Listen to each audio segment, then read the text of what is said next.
Hey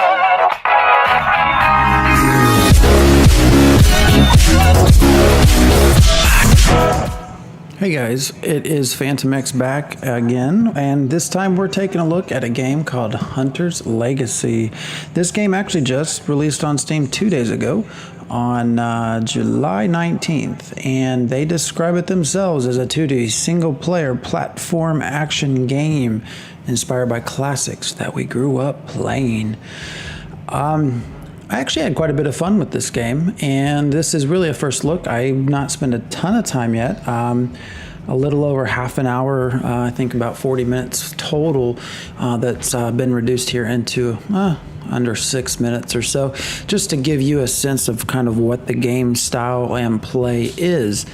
And right off the bat, I have to tell you, I kind of like the art style. I kind of like the gameplay.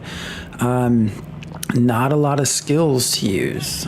Start off with some swords, the ability to slide, and that's kind of how you begin your journey on this game. And the combat is okay.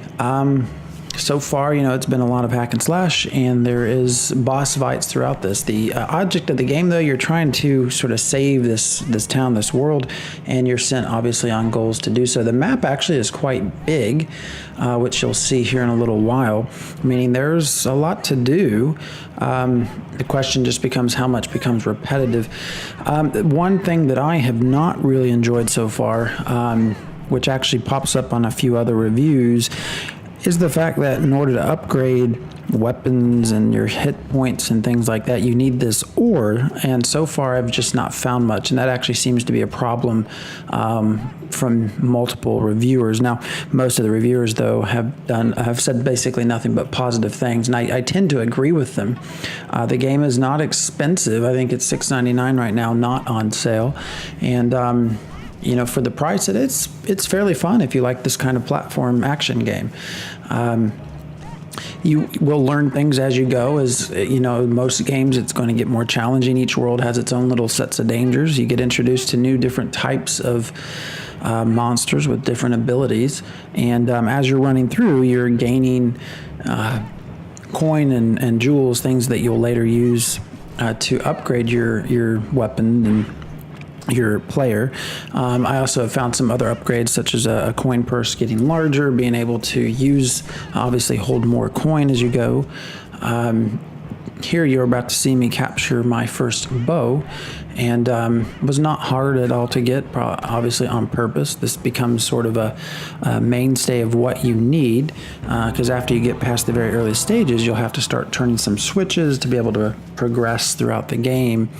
And in some spots you can only use the bow, which again I'm going to show you right here. You can see above me, oops, fell off the side. I cannot get through that panel up there. However, use the bow, shoot the target, and boom, it disappears.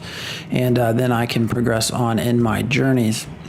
The NPCs, you'll see, well, I don't know how loud the background noise will be. I don't really talk. They have a gibberish, you know, kind of what you would expect out of some other games of the kind. Obviously, this is not going to be a big budget. Going to have to do a lot of voiceover. Can't get a voice as beautiful as mine to do what they need to do. But nonetheless, the story so far is okay. I mean, it's nothing super special. It's not going to be made into a movie anytime soon, but it's not a bad story. And here is the first boss fight, Giant Wild Pig Mormog.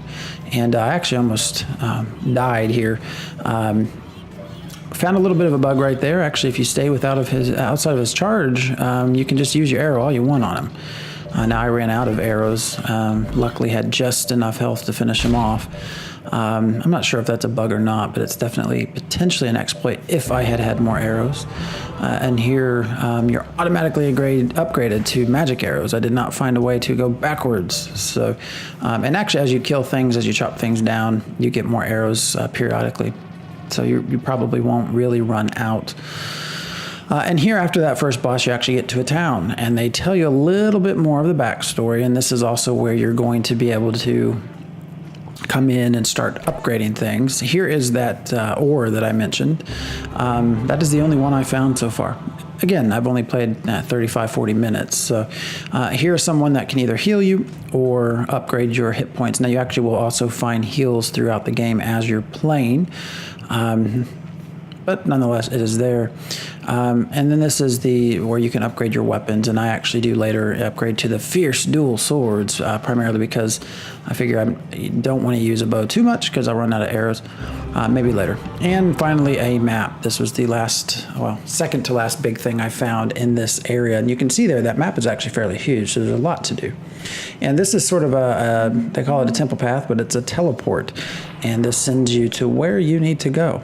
And that is sort of our journeys. So the game goes on from here. And if you like what you saw, again, the name is Hunter's Legacy. Thanks for joining, folks. I hope you enjoyed. Peace out.